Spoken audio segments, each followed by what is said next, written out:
एक बैठक आयोजित की गई जिसमें एनएसयूआई के पूर्व अध्यक्ष और वरिष्ठ कांग्रेस नेता फिरोज अहमद खान ने भाग लिया। हाल ही में डीडीसी चुनाव में फिरोज अहमद खान ने हिस्सा लिया और उन्होंने कांग्रेस के जनादेश पर उखरेल ए कॉन्स्टिट्यूंसी से चुनाव लड़ा। पोंगल के कई मुद्दों पर प्रकाश डाला गया जिसमें पोंगल पलस्तीन के लोग पीड़ित हैं। श्री खान ने शोगढ़ से Pongal road, electrical issue, electric fees issue, PHC Ukhrul issue, Aadhaar card को मुद्दा बनाना आदि जैसे विभिन्न पहलुओं पर प्रकाश डाला।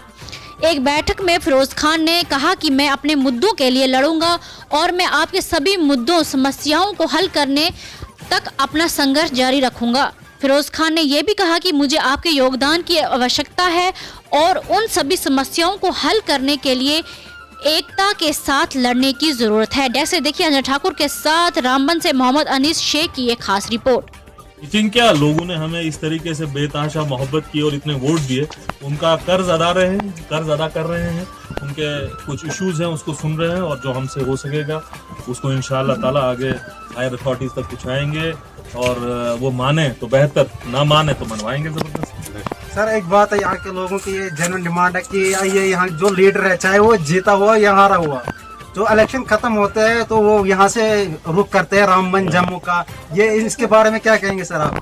देखो, रजाई में सोने वाले तो हम है नहीं। ये मेरा तीसरा चक्कर है इलेक्शन के बाद और हमने लोगों से एक वादा किया था कि इंशाल्लाह ताला अल्लाह ने हमको जिंदगी दी तो हम जीते या हारे वो हमारे के लिए मायने नहीं रखता। हम आपके बीच में आएंगे और आपके मसाइल की लड़ाई लड़ रहे हैं और आपने देखा होगा ये आपका भी दूसरा इंटरव्यू ले रहे हैं आप इलेक्शन के बाद, तो लिहाजा आप खुद ही समझ लिए कि हम तीसरी बार यहाँ पर लोगों के बीच में आ रहे हैं और आगे आते रहेंगे। मेरा घर है, आते क्या रहेंगे, हम रहते ही नहीं। सर रोड का इशू है बहुत उस साइड सर, जो कोहरा लगा है सर, लोग बहुत सफर हो रहे हैं सर, सब ये सफर करते सर उनको बहुत प्रॉब्लम आ रही है सर। इस बारे में ये आप बताएंगे। मैंने परसों भी डीसी रामबन से मैं मिला था, मसरत साहब से, बहुत अच्छे आदमी हैं। हमने टूरिज्म की बात की, पोगल पड़िस्तान की सरगली की बात की, हमने तहवीर की बाकी जगहों की बात की, बिजली की बात की, पीडीडी की, पूरे इलाके की, पोगल पड़िस्तान की भी, और रोड में स्पेशली मैंने उनको कहा कि हमारे इलाके में पिछली 2 बार रोड बंद हुआ और मैंने जबरदस्ती, एसडीएम साहब नाराज भी हो जाते हैं, दलवीर जी और एक्शन साहब, बार बार फोन करना पड़ा कि यहाँ फिर मशीन उनने लगवाई।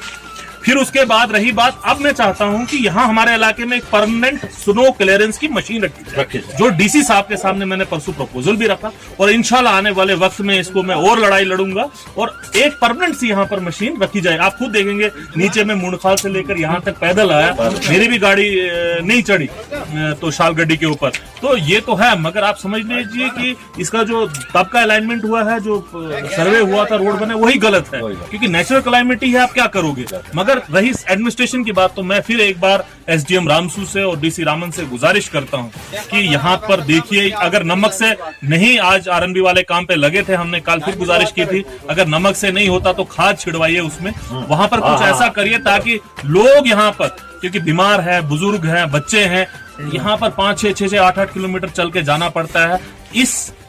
इसको एक परमानेंट सोल्यूशन होना चाहिए। और फिर मैं वही कहता हूँ, यहाँ पर एक स्नो क्लियरेंस की मशीन रखी जाए।